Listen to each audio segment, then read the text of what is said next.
इस वीडियो में बात करेंगे किंग लियर के बारे में, जो कि शेक्सपियर का एक प्ले है। उसकी मैं आपको एक्ट 1 के बारे में बताऊंगी कि एक्ट 1 में बेसिकली होता क्या है। तो इसके बारे में सबसे पहले आप जान लें कि इसके करेक्टर्स क्या हैं। इसके बारे में मैंने प्रॉपर वीडियो बनाई हुई है, इस पर आप जाके उस करेक्टर्स को देखें कि हर करेक्टर का क्या रोल है एक प्ले में। फिर आपको बिल्कुल समझ आ जाएगी कि ये करेक्टर ये रोल परफॉर्म कर रहे हैं। उसके बाद आप ये वीडियो देखें जिसमें मैंने एक्ट 1 को सारा एक्सप्लेन किया। अब एक्ट 1 में होता ये है कि किंग लियर, मैंने आपको बताया है कि वो एक मेन करेक्टर है प्ले का, जिसके इर्द गिर्द सारी स्टोरी जो है वो रिवॉल्व हो रही है। अब किंग लियर जो है वो क्या है, प्रोटैगनिस्ट। अब यहाँ पे होता ये है कि ग्लव सिस्टर जो है वो किंग लियर का एक पर्सन है, नोबल मैन है, लॉयल पर्सन है, जो कि किंग लियर को सर्व करता है। अब ग्लव सिस्टर जो है वो स्टार्ट में अपने बेटे को इंट्रोड्यूस करवाता है, एडमंड को। उसके बाद एडमंड जो है वो एक बास्टर्ड है।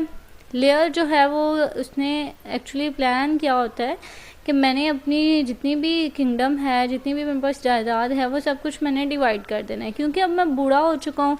तो मैं अब मतलब मेरी ज़िंदगी का कोई पता नहीं है, तो मैं जितनी भी मेरी ये जायदाद है, किंगडम है, मैं इसको डिवाइड कर देता हूँ अपनी बेटियों के दरमियान।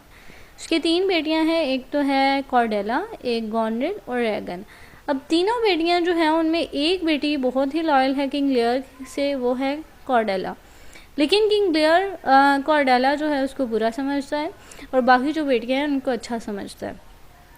अब उसने सबसे पहले कहता ये है कि अपनी बेटियों को हुक्म देता है कि आप सब मेरे सामने अपनी मोहब्बत का इजहार करें, कि आप सारी मुझसे कितना प्यार करती हैं, मुझे ये सारी बातें बताएं।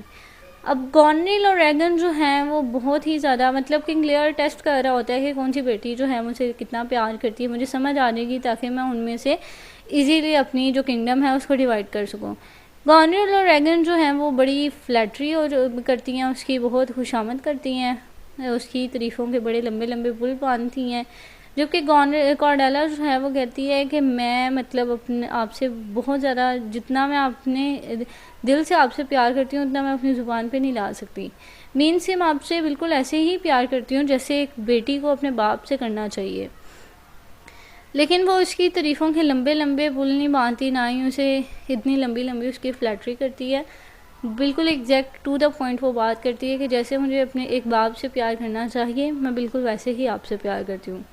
लियर जो है उसको अपनी बेटियां, जो 2 बेटियां होती हैं, उनकी तारीफ़ें बहुत अच्छी लगती हैं। वो बहुत खुश हो जाता है कि ये 2 बेटियां मुझसे बहुत प्यार करती हैं। जबकि कॉर्डेला जो है उसने सिर्फ जान छुड़ाई है, उसने मेरे साथ अच्छी तरह मुझे अपनी मोहब्बत का इजहार नहीं किया।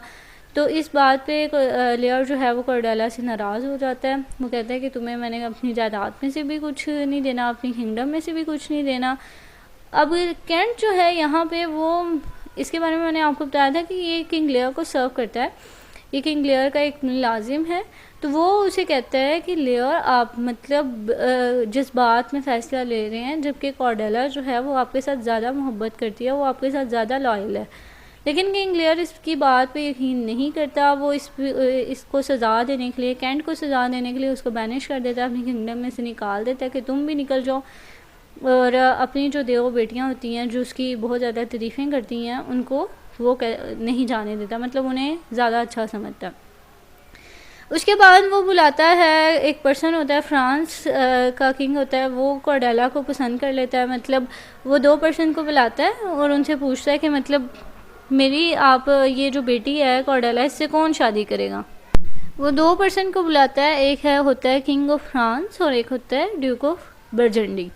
अब 2 लोग आते हैं, उनमें से किंग लियर कहता है कि मैंने अपनी कॉर्डेला जो बेटी है उसको मैंने कुछ भी नहीं देना अपनी जायदाद में से, तो अगर आपने ऐसे इसके साथ शादी करनी है तो आप कर लें।